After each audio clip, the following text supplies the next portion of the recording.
गत दिनों शहर के गंगा आश्रम स्थित प्राइवेट सुयश अस्पताल में जच्चा बच्चा की मौत के बाद भी अभी तक कार्रवाई नहीं होने से नाराज सर्व ब्राह्मण समाज ने मंगलवार को कलेक्ट्रेट पहुंचकर करीब आधा घंटे तक नारेबाजी करने के बाद अपनी 3 सूत्रीय मांगों को 3 दिन में पूरा करने की चेतावनी देते हुए जिला प्रशासन के नाम से संबंधित को एक ज्ञापन पत्र डिप्टी कलेक्टर मनीष शर्मा को सौंपकर कहा कि हमारी मांगों को पूरा नहीं किया तो उक्त प्राइवेट अस्पताल में तालाबंदी कर दी जाएगी।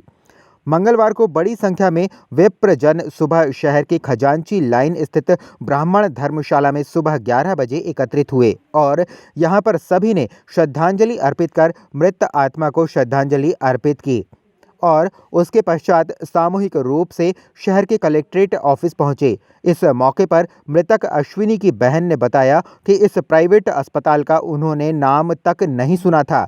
आंखों में आंसू लिए परिजनों ने अस्पताल में हुए मंजर की जानकारी दी।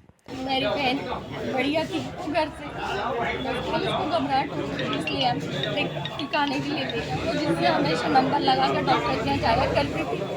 उससे हमने पूछा कि इसको घबराहट हो रही है, हम क्या करें। तो उसने मैडम से बात कर हमेशा जरूरी है मैडम से ही बात करी होगी, जब हमें बताया होगा कि कहाँ जाना है।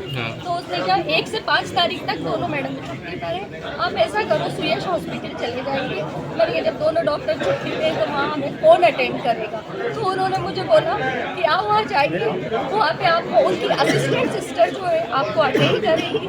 मैंने कहा ठीक है हम जाते हैं। मैंने भी ज़्यादा माइंड नहीं करा क्योंकि बीपी की बात थी, तो मैंने चेक करा के वापस आए।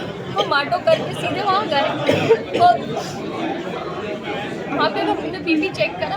उन्होंने कहा बेटा अंडर ऑब्जर्वेशन अभी इसको हम रखेंगे कि इंजेक्शन लगाए कितनी देर में बीपी लो हो रहा है, नहीं हो रहा है या हाई हो रहा है। अरे ठीक है, हमारा ऑटो नीचे ही खड़ा था। 7:21 में उन्होंने डबल से एग्जामिन किया, उन्होंने कहा बेटी कम नहीं हुआ है। मैं उसके सामने कुछ भी नहीं पूछ रही थी, मैंने सिस्टर से ये बात पहले ही कह दी थी कि उसको कुछ नहीं बताना है, जो भी हो आप मुझे बताओ। क्या चाहते हैं आप, क्या चाहते हैं? मैं इंसाफ चाहती हूँ। एक तो वो हॉस्पिटल बंद हो, उनके जिनने ये हॉस्पिटल खोल के रखे उन दोनों को भी जेल में बंद करो, दोनों डॉक्टरों को बंद करो, और वो जो सिस्टर है राजकुमारी कुशवाहा और उससे पहले वाली को भी लो आप, वो भी मुझे बता सकती थी क्योंकि 7:21 पे उससे पहले वाली सिस्टर से मैंने किया था कि मैं घर जाऊँ। उसने डॉक्टर से बात करके कहा मैडम ये घर जाने को कह रहे हैं, तो मैडम ने कहा नहीं बेटा मैं तुम्हें घर नहीं भेज सकती हूँ। अगर वो नहीं भेज सकती थी चलो मान लिया किसी पेशेंट का वो था, लेकिन मुझे वैभव में ट्रांसफ़र कर सकती थी। यहाँ पे व्यवस्था नहीं है, या सिस्टर मुझे कह रही थी यहाँ व्यवस्था नहीं, आप वैभव में चले जाओ, क्योंकि हमारी बात हुई थी कि वैभव में डिलीवरी होगी। तो मुझे सुयश क्यों भेजा गया?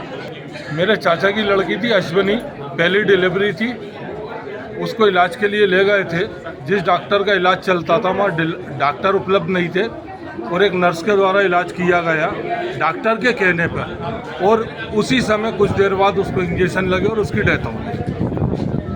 अब क्या चाहते हैं आप? अपन यही चाहते हैं कि उस बच्ची को न्याय मिले, और ऐसे सीहोर में बहुत केस हो चुके हैं जिन्हें छुपा लिया गया। उस बच्ची के हत्यारों को न्याय मिले और ऐसे हॉस्पिटल शहर से बंद किए जाएं जो शासन की निगाह में और उस पर कोई कार्रवाई नहीं हो रही। राहुल मालवीय, सीहोर।